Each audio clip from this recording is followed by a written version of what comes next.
देश में ऐसे कई गांव हैं जहां के लोग किसी साधु के श्राप के चलते पत्थर बन गए थे। मध्य प्रदेश में देवास के पास गंधर्वपुरी है, जो राजस्थान में बाड़मेर के पास किराडू शहर है। आखिर क्या सच है किराडू शहर का? क्यों आज भी लोग इस गांव में जाने से डरते हैं और क्यों शाम होते ही ये शहर भूतों का स्थान बन जाता है? तो चलिए जानते हैं कि क्यों आज भी लोग इस गांव में जाने से डरते हैं और क्यों शाम होते ही ये शहर भूतों का स्थान बन जाता है। कहते हैं कि राजस्थान के बाड़मेर के पास एक ऐसा गांव है जहां के मंदिरों के खंडहरों में रात में कदम रखते ही लोग हमेशा हमेशा के लिए पत्थर बन जाते हैं। ये कोई श्राप है, जादू है, चमत्कार है या भूतों की हरकत है, ये कोई नहीं जानता। हालांकि किसी ने ये जानने की हिम्मत भी नहीं की कि क्या सच में यहाँ रात रुकने पर वह पत्थर बन जाएगा। कौन ऐसा रिस्क ले सकता है? तभी तो आज तक इसका रहस्य बरकरार है।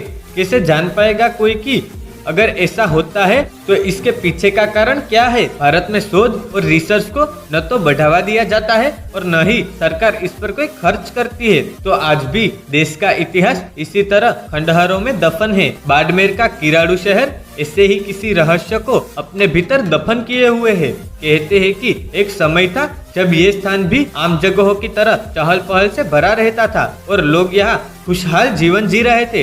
यहाँ हर तरह की सुख सुविधाएं मौजूद थी। लेकिन एक दिन अचानक इस शहर की किस्मत बदल गई। कहना चाहिए कि इस पर वज्रपात हुआ और सभी अपना जीवन खो बैठे। मान्यता है कि इस शहर पर एक साधु का श्राप लगा हुआ है। ये लगभग 900 साल पहले की बात है, जबकि यहाँ परमारों का शासन था।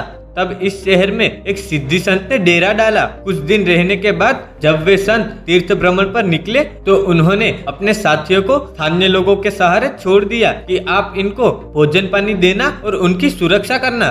संत के जाने के बाद उनके सारे शिष्य बीमार पड़ गए और बस एक कुम्हार इनको छोड़कर अन्य किसी भी व्यक्ति ने उनकी सहायता नहीं की। बहुत दिनों के बाद जब संत पुनः उस शहर में लौटे तो उन्होंने देखा कि मेरे सभी शिष्य भूख से तड़प रहे हैं और वे बहुत ही बीमार अवस्था में हैं। ये सब देखकर संत को बहुत क्रोध आया।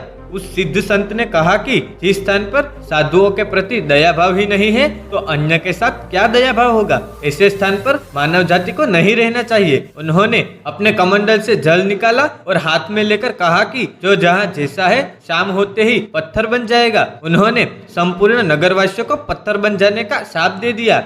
फिर उन्होंने जिस कुम्हारिन ने उनकी शिष्यों की सेवा की थी उसे बुलाया और कहा कि तू शाम होने से पहले इस शहर को छोड़ देना और जाते वक्त पीछे मुड़कर मत देखना। कुम्हारिन शाम होते ही वो शहर छोड़कर चलने लगी, लेकिन जिज्ञासावश उसने पीछे मुड़कर देख लिया तो कुछ दूर चलकर वह भी पत्थर बन गई। इस श्राप के चलते पूरा गांव आज पत्थर का बना हुआ है। जो जैसा काम कर रहा था वह तुरंत ही पत्थर का बन गया। इस श्राप के कारण ही आसपास के गांव के लोगों में दहशत फैल गई, जिसके चलते आज भी लोगों में ये मान्यता है कि जो भी इस शहर में शाम को कदम रखेगा या रुकेगा वो भी पत्थर बन जाएगा।